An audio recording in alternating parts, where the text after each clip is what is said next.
Donald Trump made the decision a few months ago to move his part of the Republican National Convention from North Carolina down to Jacksonville, Florida, because officials in North Carolina were not going to allow the president to ignore the state's COVID-19 guidelines, meaning people in that arena were probably going to have to wear masks. And the people in that arena were going to have a 6-foot radius between them and the nearest person, no matter which side of them they were on. So when the cameras panned out to the crowd, you were going to see a sparsely populated arena, everybody at least 6 feet apart, wearing masks. Trump wasn't happy with that. So he decided to move it down to Jacksonville, Florida, where the local Republican leadership and the state Republican leadership told him he could essentially do whatever he wanted. You want to have a packed arena with 20,000 people? Be our guest. Oh, you don't want them to wear masks? Not a problem. You don't want social distancing? We can handle that too. Just please, whatever you do, come down here to Jacksonville. Now, polls showed that a majority of the people in Jacksonville, even though this is a Republican city, majority of them said, we don't want this here. We're already seeing a small spike in number of coronavirus cases in Florida at the time. And this is going to make things worse. And of course, fast forward, a month and a half, however long it's been, Florida, one of the hottest hotspots in the country for new COVID-19 cases. Disney World just reopened in the middle of this spike. Just had our highest day on record a couple days ago.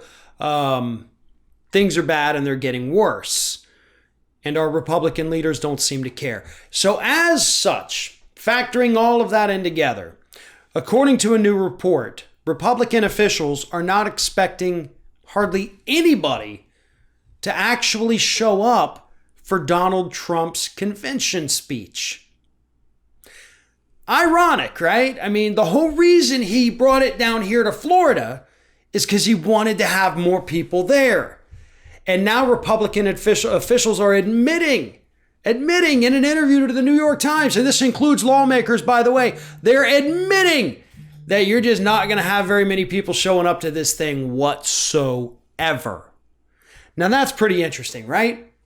And to be honest, this is a good thing, not just because it's going to hurt Trump's ego or because it's going to make him look foolish. We don't need this to happen, for those things to happen. That happens every day. This is a good thing because we don't need a big spike in Florida, bigger than what we're already experiencing. Now, keep in mind, Florida schools will be going back, I think, 10 days. Like, the kids will be back in school for 10 days before this convention even starts down here in Florida. So yes, we're going to be in the middle of another big spike at that point. That is inevitable. That is what the Centers for Disease Control are telling us.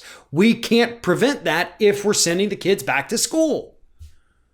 So this is what Trump deserves. He deserves to go up there and give a speech to an empty stadium. He deserves to not have anybody show up because of what his influence has done to the state of Florida and to other states across the country. But another thing, and this is something I think the Republicans need to consider, y'all don't need to have a convention. You didn't even really have a primary. We know who your candidate is. You don't need to introduce him to us through a convention. You don't need to have a grand nominating ceremony at a convention. We know the guy. He's been president, for 3.5 years. We're familiar with him. Trust me. We know who he is and what he's about. Democrats, honestly, with Joe Biden, same thing. We know the guy. We know what he doesn't stand for already. There's no need to put people in harm's way. Now, if you want to do a 100% digital convention, which honestly, at this point, folks, this is, the year 2020. For the love of God, do a digital convention. We're finding all kinds of things we can now do from home. I would think conventions would be one of them. It's a lot easier. Yeah, sometimes it's cool to go around and you see people and you shake their hands. I've been to a DNC before, convention.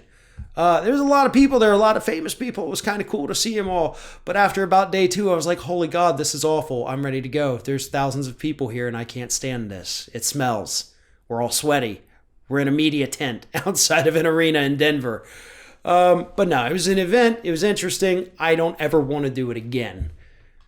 You don't need to have these conventions, especially not during a pandemic. And if you do, whether you're Republican or Democrat, I hope nobody shows up for it.